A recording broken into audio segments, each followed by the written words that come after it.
going on, guys? This is Kramer here, back with another video. And in today's video, we're going to be going over the final tiers in my Dead by Daylight tier list. And what are these final tiers I'm talking about? I'm talking about C and D tier. Now, in these final two tiers, there's overall down. Oh, my dog's in the room with me right now. And also, we are in a different different area because lighting in my regular spot is currently dog shit. As you can see, there's fucking dots across my forehead. Anyways, let us continue. These final two tiers, C and D tier. Here, you know what? Let's actually come over here. Nope, there's still fucking dots. Right here, I guess. I don't fucking know. Anyways, let's go over C tier first. So, first off in the C tier, we want to have Wraith. Now, Wraith, his teachable perks are Predator, Bloodhound, and Shadowborn. Nothing to say. They are all terrible. Worst perks in the game, probably, for a single unique killer. You don't want to be... You really don't want any of these in your build. But what brings him, at least, to the top of these two tiers? Well, the fact that he can be invisible, and he probably has some of the best stealth in the game, aside from Ghostface, that really doesn't have any punishments. His only downside is when he's invisible, he's really fast, but it takes a good second to uncloak, and that gives them distance to get to where they need to be. But you can body block where the nearest window or pallet may be, which can get you the free hit. But other than that, he is alright with his mobility. But after him, actually, I don't want to talk yet. I want to continue going on about Wraith. If you ever fucking say Wraith is anything over C tier, you're a fucking idiot. I hope you know that. You are an actual idiot. Well, maybe B tier is acceptable, but if you say he's A or S tier, you're an actual idiot, and you should never play Dead by Daylight again. You're a fucking idiot. I hope you know that. I had someone tell me that, and they are a fucking idiot. Alright? Anyways, continuing on with the tier list. Up next is Doctor. And what are his perks? Well, his perks are, if I can find him, Overwhelming Presence, Monitor and Abuse, and Overcharge. Overall, not very good perks, except Monitor and Abuse, which actually is pretty nice on certain killers. Suppressing your terror radius out of chase and increasing it over in chase by 8 meters, respectively. Which, depending on your killer, is pretty nice. Like on a Michael Myers in tier 3, that is fucking scary as hell. But what brings him this low in the list? Well, his pallet play is on point, but also it causes everyone to pre-drop pallets, and that's hella fucking boring. If they know what they're doing, they're going to pre-drop a pallet, so they cannot be forced to not use it, and that gets really boring depending on the maps. Like Midwich, 2 million... Midwich or the game, 2 million pallets, that is super fucking boring, and no one wants that. So he's honestly just not really that fun to play if the survivors know what they're doing. Up next, Pig. Fuck, the paper's loud. Pig. Hangman's Trick, Surveillance, and Make Your Choice. All honestly not that bad perks. Hangman's Trick, pretty bad. What's the other one? Surveillance, depending on your gen regression build, honestly not that bad as well. And Make Your Choice, also, depending on your killer, pretty good as well. But Pig, now, what brings her so low? Well, she has her own in-game slowdown, which is really good. But there's a catch. It's luck-based. So, depending on how lucky you are, is how much of a slowdown you get from her. And if you're really unlucky, that is not good. Because then every survivor gets traps off first try, and you have no pressure overall at all. And her stealth is dog shit. That's all I really have to say about her. Up next, Slinger. Now, what brings him so low? He used to be a really good killer. Well, Slinger. His perks, Gearhead, Deadman Switch, and Hex Retribution. 2 of his perks are getting reworks, so I will not be going over them. Hex Retribution, do a Hex Totem, 10 seconds, you can see everyone's aura. Or, if it's a double, you can, You can make it oblivious for a minute. That's alright, depending on your build.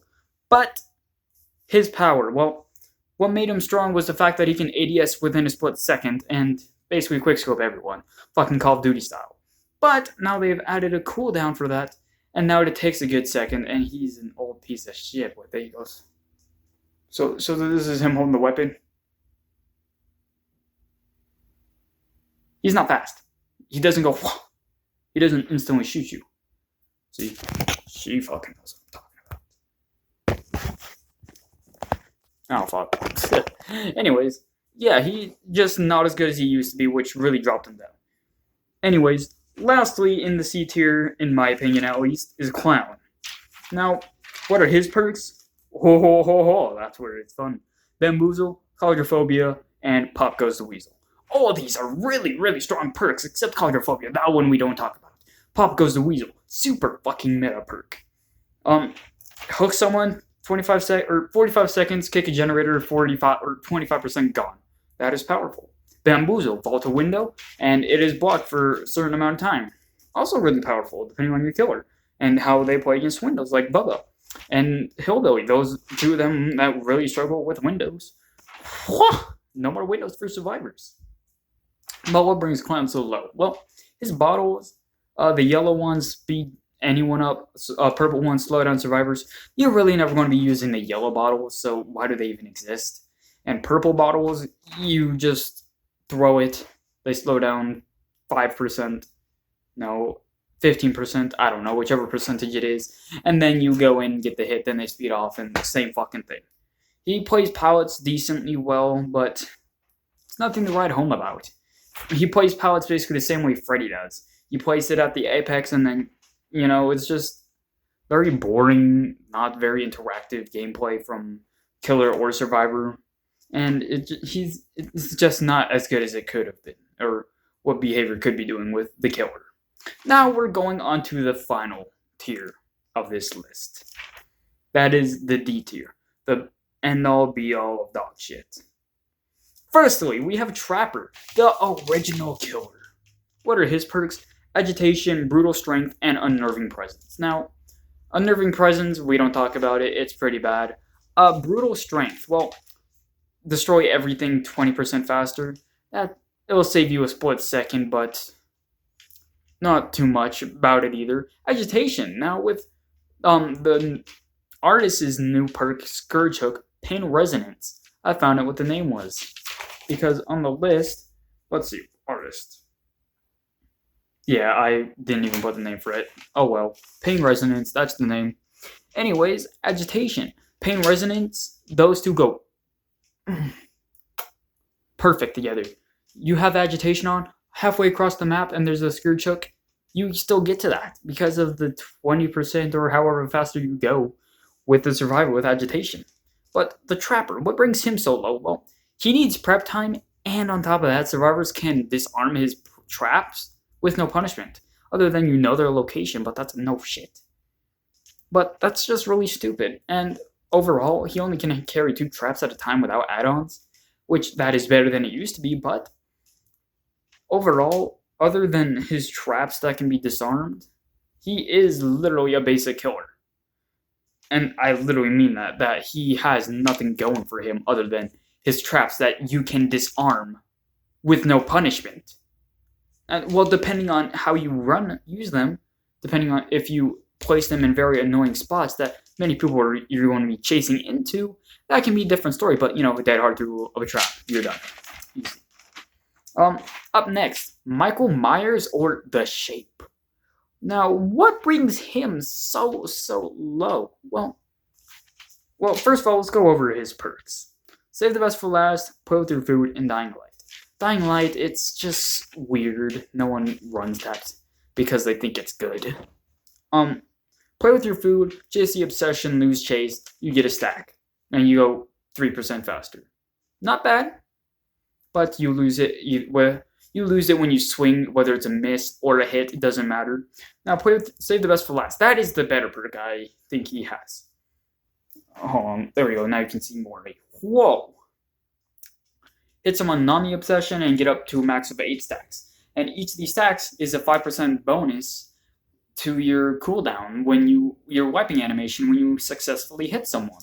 And hit the obsession, you lose 2 of these stacks. Now, this is a very good chase to quickly get back into the swing of things, but as his perks might be very fun and unique, and honestly pretty good, what brings Myers so low? Well, his stalking thing, his whole power, it's super hard to really get the ball rolling.